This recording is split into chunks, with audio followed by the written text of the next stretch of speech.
আসসালামু আলাইকুম রহমতুল্লাহ। আপনি যখন কোরআন তেলাওয়াত করবেন তখন কি কোরআন তেলাওয়াতের মাঝে হঠাৎ করে থেমে যেতে পারবেন? অর্থাৎ আয়াত না শেষ হওয়ার পূর্বেই। অথবা আপনি রেকর্ডের মাধ্যমে কোনো জায়গা থেকে তেলাওয়াত শুনতেছেন। এমতো অবস্থায় তেলাওয়াত চলাকালীন সময়ে আপনি কি টেনে, টেনে তেলাওয়াত শুনতে পারবেন? আসুন এ বিষয় নিয়ে কথা বলব। তারা জুমার নামাজ আদায় করেছে এবং সেখানে তারা খুব সুন্দরভাবে তেলাওয়াত করেছে। কিন্তু এটা মিডিয়া যেভাবে প্রচার করেছে সেটা একটু বলতেই হয়। মিডিয়াকে দেখলাম তারা প্রচার করতেছে ওই তেলাওয়াতের অংশ, কিছু অংশ মানে প্রথম আয়াতের কিছু অংশ এবং অন্য একটি আয়াতের কিছু অংশ একত্রিত করে মাঝখান থেকে বাদ দিয়ে একত্রিত করে তারা তাদের ভিডিও শুরু করেছে। এমনকি আপনি এবং আমি যখন তেলাওয়াতের রেকর্ড শুনতে যাই, ভিডিও হোক অডিও হোক, তখন আমরা টেনে টেনে শুনি। এর দ্বারা হয় কি অর্থের বিপরীত হয়ে যায়। যেমন ধরেন আপনি লা ইলাহা ইল্লাল্লাহ, এটা একটা পুরো কালিমা বা একটি পুরো বাক্য। অর্থ কি? আল্লাহ ছাড়া কোনো মাবুদ নাই। এইখানে আপনি কি করলেন? লা ইলাহা বলে আপনি থেমে গেলেন, যেটা অনেক বক্তারাও করে থাকে। অবশ্যই আমি বলবো যে তারা বেখেয়ালি হয়ে এটা করে থাকে। লা ইলাহা বলে আপনি থেমে গেলেন, অন্য কথাবার্তা শুরু করলেন বা একদম চুপ করেই থাকলেন। এর দ্বারা কি কি অর্থ আসলো? অর্থ আসলো আল্লাহ বলতে কিচ্ছু নাই। যখন আপনি ইলাহা বলবেন, লা ইলাহা ইল্লাল্লাহ বলবেন, এই ইল্লাল্লাহ বলার পরে কিন্তু বাক্য পূর্ণ হবে এবং অর্থ আসবে আল্লাহ ছাড়া কোনো মাবুদ নাই। তদ্রুপ যেমন ধরেন ওই জুমার নামাজের সময় বা অন্য কেউ নামাজ পড়লো, সেখান থেকে আপনি এভাবে এডিট করলেন যে আলহামদুলিল্লাহি রাব্বিল আলামিন আর রহমানির রহিম, এভাবে তেলাওয়াত করছে। আপনি সেখান থেকে দুই আয়াতের একত্রিত করে একটা জগা খিচুড়ি তৈরি করলেন। সেটা কিভাবে? আলহামদুলিল্লাহি রাব্বির রহমানির রহিম, এভাবে মিলাই দিলেন, জগা খিচুড়ি একটা অর্থ দাঁড়াইলো। আর এই অর্থের কারণে আপনি আল্লাহ পাক রব্বুল আলামিনের সাথে কি করলেন? কুফরি করে ফেললেন। যদি অর্থ সুন্দর না আসে, অর্থ যদি সঠিক না আসে, তাহলে অবশ্যই সেটা কুফরি হয়ে যাবে। এই জন্য খুব সতর্ক থাকা দরকার।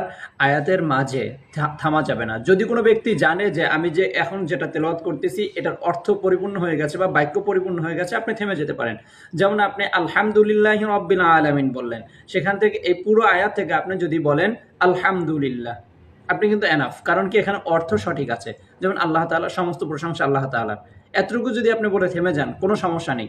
কিন্তু তেলাওয়াতরত অবস্থায় তো পুরোটা পড়তে হবে। কিন্তু আপনি যদি কাউকে বোঝানোর ক্ষেত্রে হয় বা কোনো কিছু করতে যান বা আলাদা পার্সোনালি তেলাওয়াত করতে মানে একা একা রিহার্সাল করতেছেন, তখন কিন্তু আপনি শুধু আলহামদুলিল্লাহ বললে অর্থ কিন্তু সুন্দর আসে।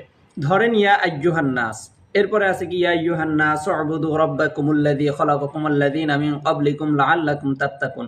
এখান থেকে যদি ধরেন আপনি পুরো আয়াত বাদ দিয়ে আপনি শুধু এতটুকু বলেন ইয়া আইয়ুহান নাস, এতটুকু বললে অর্থ কি আসে?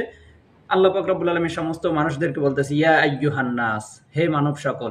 ঠিক আছে? অর্থ কিন্তু ক্লিয়ার আসছে। যদি আপনি পরিপূর্ণ অর্থ না আসে, আপনি জানেনই না যে এটার অর্থ কি, এমতো অবস্থায় যদি আপনি তেলাওয়াত করেন, তেলাওয়াত করতে গিয়ে যদি কোনো জায়গা থেকে অর্থের বিকৃতি ঘটে যায়, তাহলে তো আপনি নিজের অজান্তেই কি করলেন? আল্লাহ তাআলার সাথে কুফরি করে ফেললেন। এইজন্য কোনো আয়াত না শেষ হওয়া অবধি আপনি থামতে পারবেন না।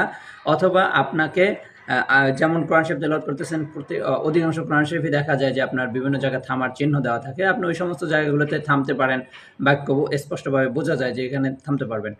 তো আশা করি আমার এই অগোছালো আলোচনার মাধ্যমে একটা বিষয় ক্লিয়ার করতে পেরেছি। সেটা হচ্ছে যে তেলাওয়াতরত অবস্থায় হোক বা মোবাইলের মাধ্যমে তেলাওয়াত শোনা অবস্থায় হোক, কোনো অবস্থাতেই টেনে টেনে বা কেটে কেটে তেলাওয়াত করাও যাবে না, শোনাও যাবে না।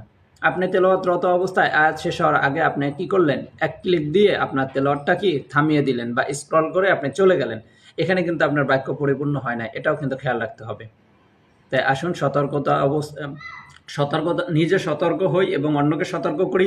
আর নিজের ভিতরে আগে এই আমলটা জারি করি যে আমি নিজে কালামুল্লাহ শরীফের কোনো অর্থ বিকৃতি করব না এবং অন্য কেউ যারা আছে আমার নিকটস্থ বা আশেপাশে যারা আছে তাদেরকেও আমি এই বিষয়টা সতর্ক করে দেই।